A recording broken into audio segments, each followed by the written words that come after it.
जैसे जो विद्यार्थी के पंच लक्षण काल चेष्टा बको ध्यानम स्वान निद्रा अल्पहारी तथैव च गृह्यति। हालांकि इलाहाबाद विश्वविद्यालय या इलाहाबाद की जैसे कहा जाए भूमि में कुछ एक ऐसी महद है जो किसी भी विद्यार्थी को अगर वो मनोयोग से लगा हुआ है तो माँ गंगा के आशीर्वाद से सफलता के निश्चित दिलाता है। तो इलाहाबाद विश्व हिंदी साहित्य के इतिहास के लिए आचार्य रामचंद्र शुक्ल जी की किताब हिंदी साहित्य के लिए गीता रत्न है। जिस प्रकार श्रीमद् भगवद गीता हमारे उत्तर भारत के हर घर में पूजनीय है, वैसे ही उसके बाद डॉक्टर नगे उनके जीवन में एक ऐसा फेस आता है जब वो डीमोटिवेट हो जाते हैं। और बहुत से सारे छात्र अभी भी जैसे रिसेंटली हैं नीट में, एसएससी जीडी में, यूपीएससी में, बहुत से छात्र ऐसे हैं जो प्रेशर में आकर डिप्रेस होकर सुसाइड कर लेते हैं। तो ऐसा सफल होने के पहले मुझे कोई विरासत में मिले, तुमने मेरा काटो खराब कर। तो असफलता हम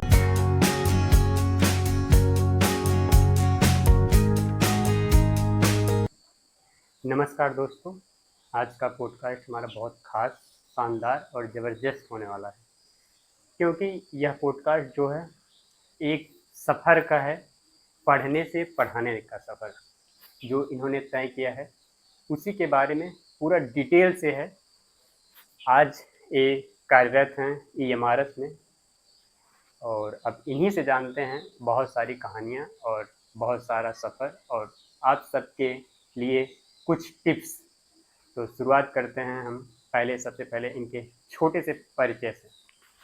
नमस्कार दोस्तों, सबसे पहले तो आपका बहुत बहुत धन्यवाद मुझे ये सौभाग्यशाली अवसर देने के लिए। मेरा नाम धीरज यादव है। मैं वर्तमान में ईएमआरएस पीजीटी मध्य प्रदेश के ईएमआरएस चिचोली में पीजीटी के पद पर कार्यरत हूँ। तो मैं आपसे सबसे पहले यही पूछना चाहता हूँ कि एक जो स्टूडेंट होता है उसकी सबसे शुरुआती होती स्कूलिंग। तो आपने स्कूलिंग कहाँ से की थी? और एक क्वेश्चन इसी में ऐड कर रहे हैं, आप बैक बेंचर थे कि फ्रंट बेंचर थे कि शुरुआत से बहुत टॉपर थे कि आप मिडिल जैसे मध्यम एक छात्र होता है, धीरे धीरे अपने संघर्षों से धीरे धीरे हर सीढ़ी बढ़ता जाता है? बहुत अच्छा प्रश्न आपने पूछा। मेरी प्रारंभिक पढ़ाई मेरे बगल में एक गांव है चितावा, वहाँ के प्राइमरी स्कूल सरकारी स्कूल से हुई। उसके बाद मेरी माध्यमिक पढ़ाई भी सरकारी विद्यालय से ही हुई। उसके बाद मेरी 9वीं 10वीं की पढ़ाई कॉन्वेंट स्कूल और 11वीं 12वीं की पढ़ाई भी प्राइवेट स्कूल से हुई। मैं बचपन से ही बहुत ही सामान्य विद्यार्थी रहा हूँ, पढ़ाई से लेकर के। हालांकि शरारत में थोड़ा ज़्यादा ही रहा हूँ, पढ़ाई में सामान्य विद्यार्थी रहा हूँ। और जैसा कि आपने प्रश्न पूछा, 9वीं 10वीं में मुझे याद आता है ये राजा राम मेमोरियल पब्लिक स्कूल नौकड़वा में है। तो वहाँ पर मैं अपने दोस्तों के साथ बैक बेंच पे बैठता था। वहीं से पढ़ाई और मस्ती वो सफ़र जारी रहा। और मेरा मानना ये है कि जैसा कि आपने प्रश्न पूछा, आमतौर पे ये धारणा बनती है कि पहली बेंच पे हाँ, बैठने वाले बच्चे टॉपर होते हैं। ऐसा कुछ नहीं है, मिथक मैं मानता हूँ, क्योंकि मेरे साथ ऐसा हुआ कि राजा राम में जब मैं पढ़ता था तो मेरे साथ बैठने वाले ही बच्चे आमतौर पे चाहे जो टेस्ट हो और चाहे 9वीं और 10वीं की परीक्षा में भी उन्हीं बच्चों ने टॉप करा। तो मेरा मानना ये है कि चाहे आप पहली बेंच पे बैठें चाहे आखिरी बेंच पे, शिक्षक हमें जो शिक्षा ग्रहण करा रहा है हम कितने मनोयोग से मनसा वाचा कर्मणा कितना उसको अधिग्रहण कर रहे हैं और कितना अपने जीवन में उतार रहे हैं, ये ज़्यादा मायने रखता है। तो मतलब यही आपका कहना है कि आप चाहे बैक बेंच पे हो या फ्रंट बेंच पे, उससे नहीं है, आप कितने अच्छे से जो शिक्षा ग्रहण कर रहे हैं और धीरे धीरे जिस हिसाब से आप सीढ़ी चढ़ते हैं उसी हिसाब से आप अपने शिक्षा में कंटिन्यूटी लाएं। तो यही सबसे बड़ी चीज़ है। तो आपकी सफलता का सबसे बड़ा राज यही है। जी, मेरा मानना भी यही है कि सफलता एक दिन में नहीं मिलती, लेकिन सफलता एक दिन ज़रूर मिलती है। किसी भी लक्ष्य तक आपको पहुँचने के लिए सबसे पहले तो जैसे जो विद्यार्थी के पंच लक्षण हैं, काग चेष्टा बको ध्यानम स्वान निद्रा अल्पहारी तथैव च गृह्यति। तो पढ़ाई में जैसे कहते हैं कि सफलता एक दिन नहीं मिलती लेकिन एक दिन ज़रूर मिलती है। इसका मतलब सबसे प्रमुख चीज़ जो मैं पढ़ाई में मानता हूँ वो है कंटिन्यूटी, निरंतरता। अगर हम निरंतर किसी चीज़ पे अपना, पहली चीज़ तो हमारे दिमाग में हमारा लक्ष्य होना चाहिए। जिस भी चीज़ की हम पढ़ाई कर रहे हैं हमारा लक्ष्य क्या है, उस लक्ष्य की तरफ बढ़ने के लिए हमें निरंतर प्रयास करना होगा और प्रतिदिन समय निकाल करके शिक्षकों द्वारा बताई गई बातों को सेल्फ स्टडी स्व अध्ययन के द्वारा उसको कार्यरत करना होगा। एक दिन सफलता हमें अवश्य मिलेगी। तो मैं आपका इंटर हो गया, उसके बाद आपने ग्रेजुएशन इलाहाबाद विश्वविद्यालय से किया है। तो इलाहाबाद विश्वविद्यालय में आप जब गए, वहाँ से आप क्या ग्रहण किए? क्योंकि अपने जो क्षेत्र का सबसे बड़ा विश्वविद्यालय है इलाहाबाद, तो इलाहाबाद हर छात्र जाना चाहता है इस समय और विश्वविद्यालय में पढ़ना चाहता है। तो उसके बारे में वहाँ की कुछ कहानियाँ जो हैं और वहाँ की सफलता का राज, आज भी पीसीएस में सबसे ज़्यादा पोस्ट इलाहाबाद विश्वविद्यालय से आता है। तो वहाँ का क्या है जो इतना अच्छा रिजल्ट आता है अभी भी, उसके बारे में कुछ बता सकते हैं तो बताइए। इलाहाबाद, जिसका नाम बदलकर प्रयागराज कर दिया गया है, तपोभूमि संगम का पवित्र स्थान, इलाहाबाद विश्वविद्यालय का मेरे जीवन में बहुत ही बड़ा योगदान रहा है। मैं थोड़ी सी चीज़ आपको और बताना चाहूँगा। मेरी 12वीं तक की पढ़ाई साइंस मीडियम से हुई थी और मैं मैथ्स का स्टूडेंट रहा हूँ और मैंने जेई की भी परीक्षा दी है। लेकिन 12वीं के बाद कुछ ऐसी परिस्थिति बनी कि मैंने एक साल अपनी पढ़ाई ड्रॉप भी करी है। उसके बाद मैंने दिल्ली यूनिवर्सिटी, बीएचयू और इलाहाबाद तीनों का एंट्रेंस दिया और पूर्वोत्तर का ऑक्सफोर्ड कहे जाने वाले इलाहाबाद विश्वविद्यालय से मुझे शिक्षा ग्रहण करने का सौभाग्य प्राप्त हुआ। तो यहाँ से मेरा स्ट्रीम चेंज हुआ। इससे पहले मेरी पूरी की पूरी पढ़ाई साइंस मैथ, जैसा मैंने बताया, पीसीएम फिजिक्स केमिस्ट्री मैथमेटिक्स से हुई थी। लेकिन इलाहाबाद विश्वविद्यालय में जब मुझे दाखिला मिला, मेरी रैंक काफ़ी अच्छी थी, तो उसकी वजह से मेरा पसंदीदा सब्जेक्ट मेरा थोड़ा सा लिटरेचर की तरफ, तब तक मुझे उतनी रुचि नहीं थी। हालांकि मैं हिंदी की कविताएं सुनता रहता था, गुनगुनाता रहता था। तब मैंने वो ग्रेजुएशन में हिंदी, इकोनॉमिक्स और इंग्लिश से मैंने अपनी ग्रेजुएशन पूरा करा। हालांकि इलाहाबाद विश्वविद्यालय या इलाहाबाद की, जैसे कहा जाए, भूमि में कुछ एक ऐसी महक है जो किसी भी विद्यार्थी को, अगर वो मनोयोग से लगा हुआ है, तो माँ गंगा के आशीर्वाद से सफलता एक दिन निश्चित दिलाता है। तो इलाहाबाद विश्वविद्यालय के हमारे जितने भी प्रोफेसर रहे हैं, हालांकि क्लास मैंने ज़्यादा इलाहाबाद में करी नहीं है, मैंने अपनी पढ़ाई घर से ही सेल्फ स्टडी के द्वारा की है। लेकिन फिर भी हमारे जितने भी वहाँ के प्रोफेसर रहे हैं, हमारे जितने भी दोस्त रहे हैं, उन सबके आशीर्वाद से, दोस्तों के सहयोग से निश्चित ही इलाहाबाद विश्वविद्यालय ने मुझे संवारा है, गढ़ा है, तैयार किया है। आज मैं जिस मुकाम पे हूँ, शायद इलाहाबाद विश्वविद्यालय का उसमें सबसे बड़ा योगदान है। तो हम आपने कहा कि हमारी 12वीं तक जो शिक्षा थी पीसीएम से थी, तो फिर आपने हिंदी साहित्य की ओर कैसे अपना झुकाव किया? आप कोई उपन्यास ऐसा पढ़ा जो वहाँ पर आप सीधा पीसीएम से हिंदी साहित्य की तरफ झुकना, इसमें किस चीज़ का सबसे बड़ा रोल रहा? एक बहुत अच्छा शेर है जो मैं बार बार दोहराता भी हूँ इस जी। समय अध्ययन के दौरान भी। फितूर होता है हर उम्र में जुदा, फितूर होता है हर उम्र में जुदा, खिलौना मासूका रुतबा फिर खुदा। यानी एक उम्र के बाद कहीं ना कहीं हमारे जीवन में कुछ ना कुछ परिवर्तन आते रहते हैं। उसका सबसे बड़ा परिवर्तन मेरे परिवार में ही, ज़्यादातर लोग हिंदी साहित्य के पहले से ही विद्यार्थी भी रहे हैं और मेरे एक बड़े भैया हैं डॉक्टर विकास यादव, जो इस समय डीयू में प्रोफेसर भी हैं। वो हिंदी साहित्य के विद्यार्थी रहे हैं। जब वो छुट्टियों में आते थे तो उनसे मुलाकात होती थी, उनसे बातचीत होती थी और उनके द्वारा दिए गए काफ़ी उपन्यास, और बचपन से ही मेरे पिताजी साहित्य के, मुझे ऐसा लगता है कि अपने उत्तर भारत में आमतौर पे जो भी साहित्य का प्रेमी होगा उसके यहाँ तो मुंशी प्रेमचंद की किताबें ज़रूर रहती होंगी। तो मैं बचपन से ही मुंशी प्रेमचंद की किताबें, कहानियाँ और गोदान उपन्यास पढ़ना, वो जीवन में वास्तव में साहित्य की तरफ देखने का एक नया दृष्टिकोण था। तो शायद इन सब वजहों से मैं साहित्य की तरफ अग्रसर हुआ और मैं धीरे धीरे साहित्य को पढ़ना, सीखना शुरू किया और मुझे साहित्य में काफ़ी रुचि जगी। तो इस वजह से मुझे ऐसा लगता है कि मैंने पीसीएम, जो फिजिक्स केमिस्ट्री और मैथ्स, हालांकि उसमें भी मेरी पकड़ ठीक थी, मैं सामान्य स्टूडेंट ही था, लेकिन फिर मेरा झुकाव धीरे धीरे साहित्य की तरफ बढ़ा और फिर मैंने हिंदी, संस्कृत और अंग्रेजी तीनों साहित्य का खूब अध्ययन किया, खूब सारे उपन्यास, खूब सारी कहानियाँ पढ़ी और शायद साहित्य ने ही मुझे आज इस मुकाम पे पहुँचाया है। साहित्य को पढ़ना, पढ़ाना मुझे बहुत अच्छा लगता है। मैं आज भी अपने आप को एक शिक्षक नहीं, एक विद्यार्थी के रूप में देखता हूँ। हमेशा नित नए उपन्यास पढ़ने की कोशिश करता हूँ, थोड़ा बहुत लिखने की कोशिश करता हूँ, थोड़ा बहुत पढ़ने की कोशिश करता हूँ और साहित्य का जो सबसे बड़ा योगदान अगर मैं मानूँगा वो यही है कि उसने मुझे एक अच्छा इंसान बनाने की तरफ एक अग्रसित किया है। और ये मेरा मानना है कि साहित्य का विद्यार्थी जो भी होगा, वो जीवन जीने का नज़रिया उसका, जो साइंस के स्टूडेंट हैं उनकी अपेक्षा थोड़ा ज़्यादा बेहतर होगा। तो जैसे आपने वहाँ से ग्रेजुएशन कंप्लीट किया, उसके बाद आप पीजी जब किए, तो 2 सब्जेक्ट से आप पीजी किए। एक हिंदी साहित्य से, उसके बाद कौन सा था? इकोनॉमिक्स। और एक अर्थशास्त्र से।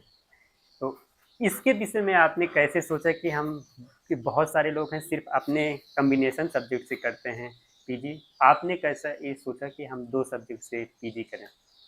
देखिए, मैंने पहले ही बताया कि जब ग्रेजुएशन में करने लगा तो ग्रेजुएशन में मेरा सब्जेक्ट था हिंदी, अर्थशास्त्र, अंग्रेजी। हुँ, तो हिंदी से ग्रेजुएशन करने के बाद फिर लक्ष्य बना पीजी करने का। तो पीजी में भी मैंने हिंदी से ही पहले पीजी किया हुँ, और उसके बाद मेरी इच्छा थी कि फिर यूजीसी नेट, हुँ, अब जो एनटीए नेट का एग्ज़ाम कराता है, पहले यूजीसी कंडक्ट कराती थी, तो यूजीसी नेट की परीक्षा पास करना और हुँ, नेट जेआरएफ करके फेलोशिप के द्वारा पीएचडी करने का लक्ष्य था। हुँ, लेकिन कुछ ऐसी परिस्थितियाँ बनी कि 2 बार मैंने नेट का एग्ज़ाम भी दिया, दोनों बार मैं असफल भी रहा और उस असफलता के बीच फिर मेरे दिमाग में आया कि हालाँकि साहित्य से प्रेम होने के कारण मैं साहित्य छोड़ना नहीं चाहता था, मुझे हिंदी ही पढ़नी थी।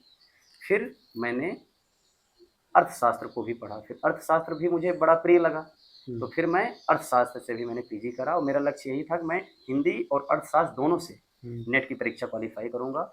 लेकिन अंततः मुझे 2 अटेम्प्ट के बाद तीसरी बार हिंदी साहित्य के द्वारा नेट की परीक्षा उत्तीर्ण करने का भी सौभाग्य प्राप्त हुआ हुँ। और फिर मैंने बीएड किया, परिणाम फिर आपके सामने। तो सर, जैसे बहुत से छात्र हैं इस समय जो हिंदी साहित्य से नेट देते हैं, लेकिन वो बार-बार असफल हो जाते हैं। आपने दिया, शायद प्रथम बार में आपने नेट क्वालीफाई किया, तो उसके बारे में आप ये बताइए कि किसी भी प्रतियोगी छात्र को हिंदी साहित्य से नेट का एग्ज़ाम देना है, तो वो किस तरह से तैयारी करे जिससे वो सफल हो जाए? अच्छा प्रश्न है। देखिए, मेरा मानना ये है कि 2 चीज़ें होती हैं, एक स्टडी होती है, एक स्मार्ट स्टडी होती है। हुँ, यूजीसी नेट जो अब एनटीए नेशनल टेस्टिंग एजेंसी जो आयोजित कराती है नेट का पेपर, हुँ, आपको पता है कि पीजी के बाद होता है। तो इसकी तैयारी के लिए जो एक मिथक बना हुआ है कि 2 साल, 3 साल या काफ़ी लंबे समय से प्रयासरत विद्यार्थियों को सफलता मिलेगी, मेरा मानना इससे थोड़ा-सा विपरीत है। मेरा मानना ये है कि अगर आपने ग्रेजुएशन में सही से साहित्य को पढ़ा है 3 साल और 2 साल आपने पीजी, क्योंकि पीजी के बाद ही आप एलिजिबल होंगे, हुँ, तो पीजी यानी आपने एमए में भी सही से हिंदी साहित्य को पढ़ा है, तो सबसे पहले किसी परीक्षा की तैयारी करने के लिए आपके हुँ, पास सिलेबस होना चाहिए। हुँ, सबसे प्रथम प्रमुख चीज़ होती है सिलेबस आपके पास प्रिंट रूप में हो, प्रिंटेड आपके पास सिलेबस हो और उसके बाद प्रीवियस ईयर क्वेश्चन पेपर हो। हुँ, तो जो मेरा मानना था कि पहली बार में आपने कहा पहली बार में नहीं, पहले 2 बार में मैं भी यूजीसी नेट की परीक्षा में अनुत्तीर्ण हुआ हूँ, हुँ, असफल रहा हूँ, मेरी भी परीक्षा क्वालीफाई नहीं हुई। फिर मैंने सोचा कि आखिर ऐसी कौन-सी कमी रह जा रही है जिसके कारण मैं इन परीक्षाओं में असफल रहा हूँ। तो फिर जो मैंने अपनी स्ट्रेटजी अपनाई, ख़ास करके अपनी जितनी भी परीक्षाएँ उसके बाद मैं देता गया, आमतौर पर लगभग सभी परीक्षाओं में सफल होता चला गया। उसका सबसे प्रमुख जो अगर मैं आप लोग के साथ शेयर करना चाहूँगा अनुभव, सबसे पहली चीज़ आपके पास पूरा सिलेबस होना चाहिए हुँ। और सिलेबस प्रिंट रूप में होना चाहिए। अब जैसे अगर हिंदी ऑनलाइन जैसे साहित्य की, लोग रखते हैं फ़ोन में, तो जी, जी। ऐसा नहीं नहीं, होना नहीं, चाहिए। प्रिंट रूप में मेरा मानना है कि आपके पास होना चाहिए आपके स्टडी टेबल पे। और अगर हिंदी साहित्य की बात करी जाए तो 150 क्वेश्चन आते हैं। 100 क्वेश्चन आपके सब्जेक्ट का रहेगा और 50 क्वेश्चन टेस्ट पेपर। और हुँ, आम तौर पे आज भी जो जेआरएफ के लिए स्टूडेंट क्वालीफाई करते हैं, 100 से 105 क्वेश्चन अगर आपने सही कर दिए, तो आप क्वालीफाई हो जाते हैं। इसका हुँ, मतलब है क्या? इसका मतलब ये है कि 50 क्वेश्चन आज भी वो स्टूडेंट नहीं कर पा रहे हैं। हुँ, पहली चीज़ तो हमें ये समझनी पड़ेगी परीक्षा के पीछे कि कोई भी परफेक्ट नहीं होता, किसी को भी 100% नॉलेज नहीं होती। हुँ, हम आम तौर पे जैसे कहते हैं डीमोटिवेट खुद हो जाते हैं तैयारी के समय कि मैं प्रैक्टिस सेट कर रहा हूँ, तो मेरे क्वेश्चन कम क्यों हो रहे हैं? हुँ, कम का मतलब ये है कि 100 150 क्वेश्चन में अगर 100 क्वेश्चन आपका सही हो गया, तो आम तौर पे आप जेआरएफ के लिए क्वालीफाई कर जाएँगे। इसका मतलब 50 क्वेश्चन तो किसी को भी नहीं आ रहा है या हम कितनी मेहनत करेंगे? हुँ, क्योंकि साहित्य ज्ञान का सागर है और हुँ, सागर का जैसे कोई ओर छोर नहीं है, अनंत है, उसी प्रकार साहित्य भी अनंत है।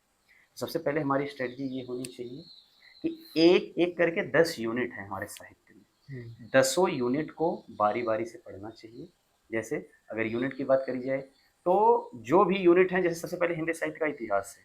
हुँ, तो हिंदी साहित्य के इतिहास के लिए आचार्य रामचंद्र शुक्ल जी की किताब हिंदी साहित्य के लिए गीता का काम करती है। जिस प्रकार श्रीमद् भगवद गीता हमारे उत्तर भारत के हर घर में पूजनीय है, वैसे ही उसके बाद डॉक्टर नगेंद्र जी की किताब है हिंदी साहित्य का इतिहास। डॉक्टर हुँ, बच्चन सिंह की किताब है हिंदी साहित्य का दूसरा इतिहास। हुँ, उसके अलावा अगर वन लाइनर किताबों की बात करी जाए तो सरस्वती चंद्र पांडे, गोविंद पांडे की किताब है और दृष्टि की एक किताब आती है, दृष्टि द विजन की। हुँ, ये किताबें मैंने अपनी परीक्षा के दौरान, और मेरा मानना यह है कि 10 किताबों को एक बार पढ़ने से अच्छा है एक किताब को 10 बार पढ़ा जाना चाहिए। तो एक एक टॉपिक को, जैसे हिंदी साहित्य के इतिहास को, उसके बाद गद्य साहित्य को, पद्य साहित्य को, उसके बाद जितनी भी कहानी लगी हुई है, जितने भी उपन्यास लगे हुए हैं, जितने भी नाटक लगे हुए हैं, जितने भी आत्म कथाएं, संस्मरण, जीवनी, एक एक करके सबको पढ़ते चलना है, टिक करते चलना है। और उसके बाद यूथ पब्लिकेशन की एक प्रैक्टिस सेट की बुक आती है, उस प्रैक्टिस सेट से निरंतर अभ्यास करना है। ये तो साहित्य की बात है। और मेरा ये मानना है कि अगर हिंदी साहित्य से या किसी भी पेपर से अगर नेट जेआरएफ की परीक्षा उत्तीर्ण करनी है, तो फर्स्ट पेपर का भी उसमें बड़ा योगदान होता है। फर्स्ट पेपर में भी 10 अलग अलग यूनिट हैं, जैसे टीचिंग एप्टीट्यूड है, रिसर्च है, और उसके बाद अपठित बोध आता है, उसके बाद रीजनिंग मैथ्स के क्वेश्चन आते हैं, टीचिंग एप्टीट्यूड के साथ साथ रिसर्च, ये सब करके 10 टॉपिक एक एक करके हैं। एक एक टॉपिक को हमें पढ़ना होगा और पढ़ के प्रैक्टिस करना होगा, तो सफलता निश्चित रूप से मिलेगी। सबके जीवन में, हर एक प्रतियोगी छात्र के जीवन में और बेरोजगार जो इस समय है उनके जीवन में एक ऐसा फेस आता है जब वो डीमोटिवेट हो जाता है। और बहुत से सारे छात्र अभी भी, जैसे रिसेंटली हैं नीट में, एसएससी जीडी में, यूपीएससी में, बहुत से छात्र ऐसे हैं जो प्रेशर में आकर डिप्रेस होकर सुसाइड कर लेते हैं। तो ऐसा सफल होने के पहले आपके जीवन में भी ऐसा ही बहुत सारा पड़ाव आ रहा होगा जहाँ पे आप डीमोटिवेट रहे होंगे और डिप्रेस भी रहे होंगे। तो वहाँ से आप कैसे निकले हैं, इसके बारे में उन छात्रों को बताइए जो छोटी सी असफलता होने के कारण कितना बड़ा कदम उठा लेते हैं, अपने जीवन को ख़त्म कर लेते हैं। तो इसके लिए, क्योंकि आप हिंदी साहित्य के टीचर भी हैं और आप पढ़े हुए भी हैं, छात्र भी रहे हैं, इलाहाबाद यूनिवर्सिटी में भी रहे हैं, और आज बहुत सारे छात्र को आप पढ़ा भी रहे हैं, गाइड भी कर रहे हैं। तो उसके बारे में आप इन छात्रों को, इन भाइयों को बताने की कोशिश करिए कि वहाँ से वो लोग इस फेज से कैसे निकलें। अच्छा, आज के समय में ये बहुत ही प्रासंगिक प्रश्न आपने पूछा। आज की युवा पीढ़ी जो असफलता से घबरा जाती है, वास्तव में असफलता मेरे हिसाब से सफलता की पहली सीढ़ी होती है। असफलता से हमें घबराना नहीं है, असफलताएँ मिलती हैं, सबके जीवन में आती है। बशीर बद्र साहब का एक बड़ा प्रमुख शेर याद आ रहा है, आपने सुना भी होगा, कि ये फूल मुझे कोई विरासत में मिले हैं, तुमने मेरा कांटों भरा बिस्तर नहीं देखा। तो असफलता हमें ये सिखाती है कि हमें क्या, कहाँ कमी रह गई, उस कमी को दूर करने के लिए हरिवंश राय बच्चन की कुछ पंक्तियाँ हैं। असफलता एक चुनौती है, इसे स्वीकार करो, क्या कमी रह गई देखो और सुधार करो। जब तक सफल न हो नींद चैन को त्यागो तुम, संघर्ष का मैदान छोड़कर मत भागो तुम, कुछ किए बिना ही जय जयकार नहीं होती, कोशिश करने वालों की कभी हार नहीं होती। तो हमें एक परीक्षा से, कोई भी छोटी सी परीक्षा हो या जीवन की भी कोई लड़ाई हो, उसमें असफलता तो मिलनी तय है, क्योंकि जीवन जो है ये संघर्षों से भरा हुआ पथ है। इंग्लिश का भी एक कोट है, life is not a bed of roses. हमारा जीवन जो है वो आरामदायक हो ही नहीं सकता। अगर आरामदायक है तो फिर जीवन है ही नहीं। जीवन में असफलताएं मिलेंगी, सबको मिलती हैं।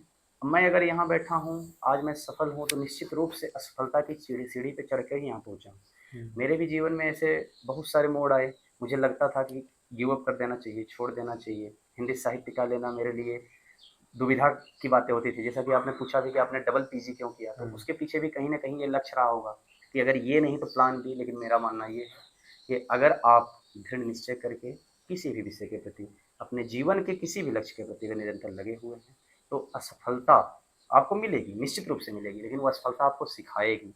जैसे जो एक पारखी व्यक्ति होता है, जैसे एक जौहरी होता है, वो पत्थरों को घिस घिस करके ही सोना बनाता है, उसी प्रकार आपको भी असफलता से घबराना नहीं है। असफलता आती रहेगी, आप निरंतर लगे रहेंगे। मैंने आपको पहले ही बताया कि अगर आप ईमानदारी से मेहनत कर रहे हैं तो निश्चित रूप से आप सफल हो जाएंगे। एक बड़े सी शेर की पंक्तियों के साथ मैं इस प्रश्न के जवाब को अंत करना चाहूँगा। दिल ना उम्मीद तो नहीं, नाकाम ही तो है। दिल ना उम्मीद तो नहीं, नाकाम ही तो है। लंबी है गम की शाम मगर शाम ही तो है। शाम एक दिन निश्चित रूप से कट जाएगी। आप अगर लगे रहेंगे तो निरंतर ही सफल होंगे। तो फिर आपका अंडमान में भी हुआ था टीजीटी के पद पे, जी जी। तो वहाँ पे आप वहाँ तक कैसे पहुँचे, और जैसे वहाँ तक एक पहुँचने की जो जर्नी रही है आपकी यात्रा, उसके बारे में थोड़ा सा बताइए। क्योंकि बहुत सारे लोग ऐसे होते हैं, हमें खुद ही नहीं पता होता है कि अंडमान का कब टीजीटी का पद आया, कब वहाँ का टीचर।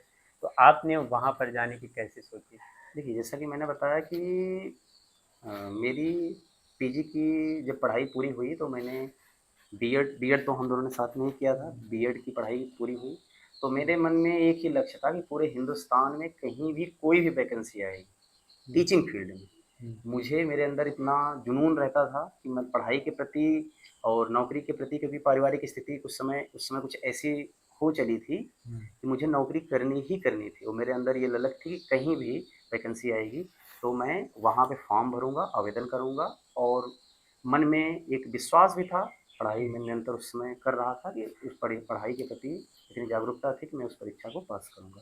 तो ये वैकेंसी 2023 दिसंबर के आसपास इसका नोटिफिकेशन आया था और जनवरी में मुझे याद आता है कि ये मेरिट के ऊपर थी ये वैकेंसी। फिर कहाँ पे मतलब सरकारी रिजल्ट जो आता है एक उसी पे की थी कि इसका कोई ये अलग वेबसाइट होता है? ऑफिशियल वेबसाइट जो अंडमान निकोबार की थी, उस जी। पे फिर सरकारी रिजल्ट पे भी हमारे एक दो मित्र हैं, उन्होंने मुझे बताया था। हम्म, तो मैंने ये देखा, उसका नोटिफिकेशन पढ़ा, उसकी एलिजिबिलिटी पढ़ी। हम्म, उसके बाद मैंने जब देखा कि सारी एलिजिबिलिटी में मैं पास आउट हूँ, तो मैंने यहाँ से जर्नी करी। अच्छा, उसका भी एक बड़ा रोचक किस्सा है। तो आपको अंडमान निकोबार जा करके हम्म, वहाँ पे फॉर्म भरना था, वहाँ पे आपको अपनी डीवी करानी थी, उसके बाद आपका सिलेक्शन होना था। हम्म, तो जनवरी, मुझे याद है मैं यहाँ से बंगाल गया था, बंगाल से मेरी फ़्लाइट थी हम्म, पोर्ट ब्लेयर के लिए। तो जनवरी स्टार्टिंग 1 जनवरी ही थी, वहाँ मैं गया और उसके बाद वहाँ पे भी मेरा सिलेक्शन हुआ। तो उससे पहले मेरा यहाँ का एग्ज़ाम हो चुका था, ईएमआरएस का एग्ज़ाम ठंडियों में हो चुका था दिसंबर में। और उससे पहले मैंने झारखंड पीजीटी का भी एग्ज़ाम दिया था। तो संयोग ऐसा है, इत्तेफाक ऐसा है कि 22 जनवरी प्राण प्रतिष्ठा का वो दिन था। हम्म, अपने यहाँ रामलला की प्राण प्रतिष्ठा हुई, पूरा देश जश्न के माहौल में था। उसी दिन रात को ये हमारे इसका रिजल्ट आया। हम लोग खा पी करके सो गए थे, तो मेरे एक दोस्त ने फ़ोन करके मुझे बताया। तो पहली बार तो यकीन ही नहीं हुआ, हम्म, पहली नौकरी। और सच में मैंने 2-3 बार रोल नंबर चेक किया तो मुझे विश्वास हुआ कि हाँ, मेरा ही नाम है। तो वो रिजल्ट आया, उसके बाद मैं डीवी कराने गया था उदयपुर, हम्म, फरवरी की बात है। तब मेरा अंडमान निकोबार का भी रिजल्ट आया और उसमें मेरी ऑल इंडिया 7वीं रैंक थी। और उसके कुछ समय बाद ही मेरा झारखंड पीजीटी में हम्म, वेटिंग लिस्ट में था, वो भी क्लियर हो गया था। हालाँकि वो मैंने किसी को बताया नहीं। हम्म, तब तक मैंने ये निश्चय कर लिया था कि मुझे ईएमआरएस में ही हम्म। जॉइन करना है और वहीं मैंने जॉइन किया और उस समय मैं वहीं वर्तमान समय में कार्यरत हूँ। कहते हैं ना कि असफलता बार बार मिलती है लेकिन जब सफलता मिलनी शुरू होती है ना तो लगातार स्टेप बाय स्टेप मिलता है। तो सबसे बड़ी बात यही है कि आपको हार नहीं मानना है। इंसान बार बार असफल होता है लेकिन सफल जब होना स्टार्ट होता है ना वो सफलता के राह पर चल देता है। तो आपने ईएमआरएस और सारे चीज़ों के लिए एक तो सबसे बड़ी चीज़ है कि कुछ क्वेश्चन भी हमारे पास आए थे, कुछ लोगों ने भेजा था कि जैसे पूछे थे कि बच्चे बहुत ज़्यादा किताबें पढ़ते हैं और कितनी किताबें पढ़नी चाहिए, क्या किताबें सीमित पढ़नी चाहिए, इसके बारे में। फिर ये भी पूछा था कि कौन सी बेटर किताबें पढ़नी चाहिए। ये सब क्वेश्चन कुछ लोगों ने हमें भेजा था, उसके लिए हम पूछ रहे हैं। देखिए, प्रश्न आपका बहुत अच्छा है। एआई का ज़माना है, वैज्ञानिक चमत्कारों का युग है। और हम्म, ख़ास करके मैं मानता हूँ कोविड के बाद से, जब से ऑनलाइन पढ़ाई स्टार्ट हो गई है, कंटेंट हमारे पास बहुत ज़्यादा है। हम्म, कंटेंट हमारे पास असीमित है और इसमें बच्चे आमतौर पे जो तैयारी करने आते हैं वो उलझ जाते हैं। मैंने आपको पहले ही बताया था, 10 किताबों को एक बार पढ़ने से अच्छा है एक एक किताब को 10 बार पढ़ना। तो सारे कंटेंट जितना 10 किताबों में वो बराबर एक ही किताब देखिए, में रहे। साहित्य की अगर बात की जाए तो साहित्य के लिए, अगर हिंदी साहित्य से कोई भी बच्चा या कोई भी विद्यार्थी, कोई भी हो सकता है, और तैयारी करना चाहता है, तो उसके स्टडी टेबल हम्म, पे मूल किताबें आवश्यक रूप से ज़रूर होनी चाहिए। हम्म, जैसे हिंदी साहित्य का इतिहास, रामचंद्र शुक्ल जी की किताब, हम्म, डॉक्टर नागेंद्र जी की किताब, हम्म, डॉक्टर बच्चन सिंह का हिंदी साहित्य का दूसरा इतिहास, हम्म, रामचंद्र तिवारी जी की किताब। हम्म, ये किताबें मूल किताबें हैं, हम्म, जहाँ से हमारी साहित्य में समझ विकसित होती है। हम्म, उसके बाद अगर कोई एक किताब जो मैंने सबसे ज़्यादा बार पढ़ी है हम्म, और जो आज भी मैं कोई भी परीक्षा के लिए तैयारी करता हूँ पहले पढ़ना चाहता हूँ, वो दृष्टि द विजन की किताब है। मैंने उसी किताब को 10 बार, जितनी बार पढ़ता हूँ उसमें कुछ ना कुछ नया मुझे मिलता है। और गोविंद पांडे, सरस्वती चंद्र पांडे की किताब। और अगर वहीं व्याकरण की बात करी जाए तो व्याकरण की तैयारी के लिए मेरा मानना है कि 2 किताबें पर्याप्त हैं। एक भोलानाथ तिवारी जी की किताब और एक वासुदेव नंदन प्रसाद जी की किताब। ये 2 मूल किताबें हैं, ये 2 किताबें और दृष्टि। और अगर ये किताबें आप पढ़ लेते हैं, और उसके अलावा यूथ पब्लिकेशन का एक प्रैक्टिस सेट आता है, टीजीटी, पीजीटी और जितने भी केवीएस, एनवीएस, एमआरएस, जीट्रिपल एस जितनी भी केंद्रीय परीक्षाएं होती हैं, सभी परीक्षाओं के लिए एक किताब आती है जिसमें 12,000 से ज़्यादा प्रश्नों का संकलन होता है। अगर उसी का अभ्यास हम बार बार कर लेते हैं तो निश्चित रूप से सफलता हमें मिलना आसान हो जाएगा। और एक क्वेश्चन था कि कोई भी सब्जेक्ट को, जैसे आप हिंदी साहित्य के बारे में बता रहे हैं, कुछ लोग एसएसटी में हैं, ज्योग्राफी में, तो उन्होंने पूछा था कि रिवीजन कितना ज़रूरी है और टेस्ट देना कितना ज़रूरी है किसी एग्ज़ाम को क्लियर करने के लिए। ये बहुत अच्छा प्रश्न है। अच्छा, हम बहुत सारे लोग होते हैं ना कि पढ़ते चले जाते, पढ़ते ढेर ढेर करे चले जाते हैं, लेकिन रिवीजन नहीं करते, टेस्ट नहीं देते हैं। तो इस चीज़ के बारे में हम पूछना चाहते हैं कि कितना ज़रूरी है रिवीजन और टेस्ट देना। मेरा मानना ये है कि अभ्यास बहुत ज़रूरी है। हम्म, मैं आरसीबी का बहुत बड़ा फ़ैन हूँ। विराट कोहली का एक ढंग से आप भक्त भी कह सकते हैं। और विराट कोहली को मैं जीवन में जब से मैं क्रिकेट देखना शुरू किया हूँ, जानना शुरू किया है, तो विराट कोहली मेरे हमेशा ही प्रेरणा स्रोत रहे हैं। विराट कोहली के भी जीवन में असफलता आई। आप सभी अगर क्रिकेट के दीवाने होंगे तो आप ज़रूर जानते होंगे। लेकिन विराट कोहली से जो मुझे सीखने को मिला, विराट कोहली जो 1 घंटे, 2 घंटे, 3 घंटे जो हमें ओडीआई, टी20 या टेस्ट में दिखते हैं, उससे ज़्यादा कहीं विराट कोहली मेहनत करते हैं, नेट की प्रैक्टिस करते हैं, अभ्यास करते हैं। तो अभ्यास का हमारे जीवन में सबसे ज़्यादा महत्व होता है, चाहे वो क्रिकेट हो, चाहे स्पोर्ट्स कोई भी हो, चाहे स्टडी हो। अगर आप पढ़ाई 2 घंटे कर रहे हैं, 3 घंटे कर रहे हैं, तो उतना ही हमें अभ्यास भी ज़रूरी होता है। क्योंकि अभ्यास क्या होता है, कोई भी प्रश्न मैंने पढ़ा, मान लीजिए मैंने आदिकाल के प्रश्नों को पढ़ा, आदिकाल का कंटेंट पढ़ लिया, नाथ साहित्य पढ़ लिया, जैन साहित्य पढ़ लिया, रासो पढ़ लिया, सारी चीज़ें पढ़ ली। अब पढ़ने के बाद दिमाग में सारी चीज़ें चल रही हैं, लेकिन जब हम उन प्रश्नों से रूबरू होते हैं, जो आयोग द्वारा या केंद्रीय विद्यालय या स्टेट के द्वारा जो पूछे जाते हैं परीक्षाओं में, जब हम उन प्रश्नों को करते हैं, तो एक प्रश्न में जो 4 ऑप्शन होते हैं, वो अपने आप में एक-एक क्वेश्चन होते हैं। आज के बदलते हुए दौर में जब हम प्रश्नों को पढ़ते हैं, उसकी व्याख्या करते हैं, तो निश्चित रूप से हमारी सफलता आसान होने लगती है। क्योंकि पढ़ाई से ज़्यादा मेरा मानना ये है कि एक बार अगर आपने अच्छे से पूरे सिलेबस को कवर कर लिया, उसके बाद रिवीजन या जिसको हम अभ्यास कह सकते हैं, वो ज़्यादा ज़रूरी होता है। हम जितना अभ्यास करते चले जाएँगे, उतना हमारा कॉन्फिडेंस, आत्मविश्वास बढ़ता जाएगा और अभ्यास के द्वारा ही हम असफलता हमें भले ही मिलती जाएगी, लेकिन हम जितना अभ्यास करेंगे, क्योंकि हमारी पकड़ क्या होती है, हमारा खुद का आत्मविश्वास, खुद की मेहनत और खुद का अभ्यास। कोई भी विषय हो, मेरा ये मानना है, चाहे हिंदी हो, एसएसटी हो या कोई भी अन्य विषय, पढ़ाई आज कंटेंट बहुत ज़्यादा है हमारे पास, हम पढ़ते बहुत हैं, 8-8 घंटे, 10-10 घंटे लाइब्रेरी में पढ़ते हैं, लेकिन अगर अभ्यास कम करेंगे तो हो सकता है कि हम जो भी हमारे कॉम्पिटिटिव हैं, जो हमारे प्रतिभागी हैं, हम उनसे पीछे हो जाएंगे। तो अभ्यास का हमारे जीवन में बहुत महत्व है। अभी प्रेजेंट टाइम में